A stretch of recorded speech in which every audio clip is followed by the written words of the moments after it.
In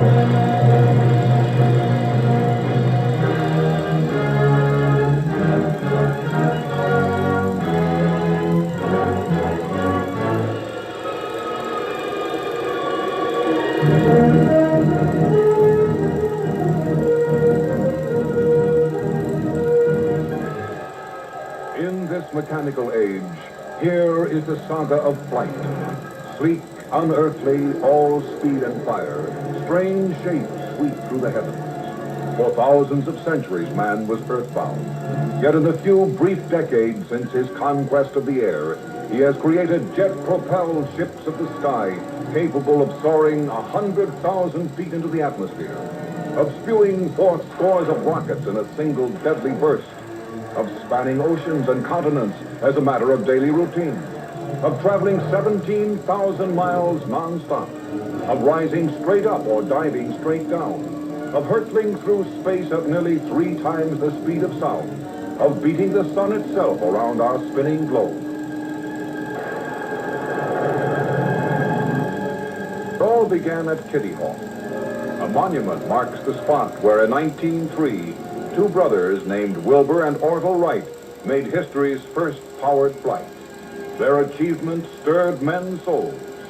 And in the wake of the Wright brothers came the Wrong brothers. One pioneer unveiled his Parasol plane, built to fly the Pacific. It didn't. This Frenchman was content to pedal over Paris, but he could never quite raise the foot power. Winged bicycles were popular among inventors. Low running cost, and since they never got off the ground, perfect safety. In California, a beer barrel plane made mouths water, and this in the days of Prohibition. The principle was logical enough. You rose by scooping up the air like a bucket scoops up water. The era of the flapper called forth the flapper plane. You turned the crank and the blades revolved like a giant electric fan. Maybe it didn't go anyplace, but it was cool, man, cool. This Sky Leviathan could go anywhere, as long as you pulled it. Though its paddle wheel wings revolved wildly, the Gray Goose was merely a homing pigeon destined to remain back in its own backyard. In England, one aeronaut decided that no blooming sparrow was going to steal a march on him. Pushing the pedals makes the wheels turn and the wings flap up and down. The trouble with this contraption is that he'll have a Charlie horse long before he gets a close-up look at a cloud.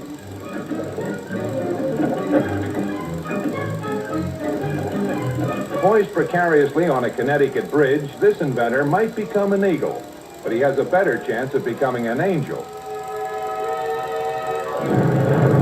His bat wing special needs just one accessory, a towel. Now an awesome moment as the first rocket plane is fueled for a precedent-shattering flight. An asbestos-clad scientist lights the fuse, then runs for cover. There's no telling how far this revolutionary rocket ship may travel. Perhaps into outer space. Perhaps to the very moon. With the first rocket mail, years later, science marches on. Vast improvements have been made on the early primitive rocket. And now, that's what happened to the letter you've been expecting. In Toledo, an inventive genius gets all juiced up to prove the hard way that every man can be his own rocket ship. And away we go. Rocket schmocket. Sam, you made the pants too hot. In the early 20s, aeronauts strove to perfect a strange windmill on wheels called the helicopter. This French model flew for only a few precarious moments and never got as high as an elephant's eye. Yet its achievement was a new world record and an important advance in aviation. Isle for the woods, she's running wild. A pilot could easily lose his head if he ran in the wrong direction. Early helicopters were dangerous. Careful, men. Watch out for tricks.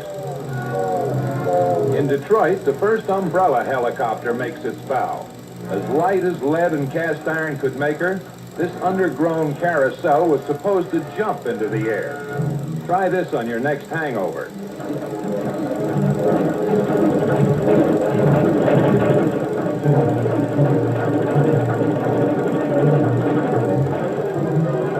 Back in France, there appeared a new kind of copter driven by a pair of oversized pinwheels. This aerial bucking Bronco had the stability of an intoxicated chorus girl and required a ground crew skilled in the 100-yard dash.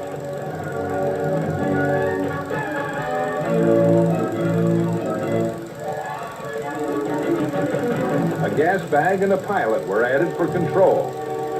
Some control. Just let her loose, and where she goes, nobody knows. They called her the Flying Sausage, but to that perspiring ground crew, she was just a lot of baloney.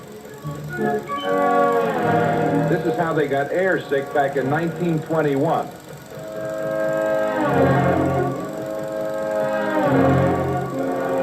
Featuring the upsweep wing, this sturdy plane was designed for intercontinental flight. With luck, it might get across the street.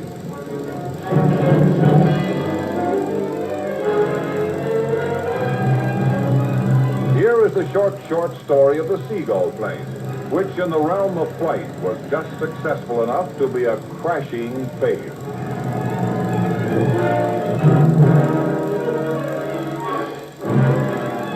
In Germany, Otto Lilienthal bets on a sure thing by imitating the flight of birds, even the flapping wings and feathers. But when the swallows come back to Capistrano, Otto won't be along.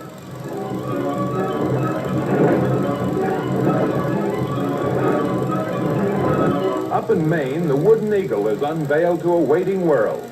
Those who came to ridicule remain to watch in amazement as it flies to pieces. Chicago produced the Ferris wheel plane, which is tied down securely to keep it from heading straight for the heavens. The motors respond with a mighty roar. What grace, what power, what speed, what design.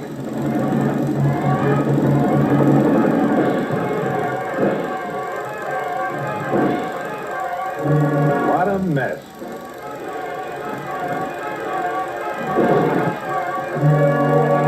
Smiling and confident, an English wizard flaps the ailerons of his reclining or divan-type one-man glider. The principle is supremely simple. When the car reaches airspeed, off he'll fly to whirl and loop happily overhead. The car races across the sands. The great event is close at hand. Faster, faster, faster, faster, and there he goes.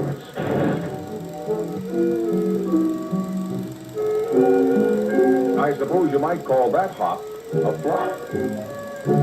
Mr. Sauvin of France has invented an absolutely safe glider. Mr. Sauvin believes in safety. Look at the spot he's picked to try it out. So long, Mr. Sauvin. Oh, well, guess it needs a few minor adjustments. This you'll have to see to believe. That glider's made of rubber, and in a moment you'll find out why.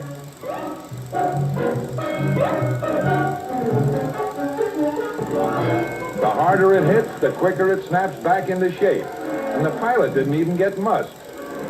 A fitting climax to our study of aviation's also-rans is the 7-layer plane. With 7 wings and a fast man at the pedals, it should be able to fly 7 times as high. For the trial run, a couple of wingmen provide history's first jet-assisted takeoff. Now, the big moment.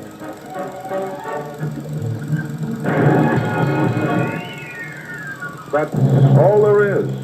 How could there be more?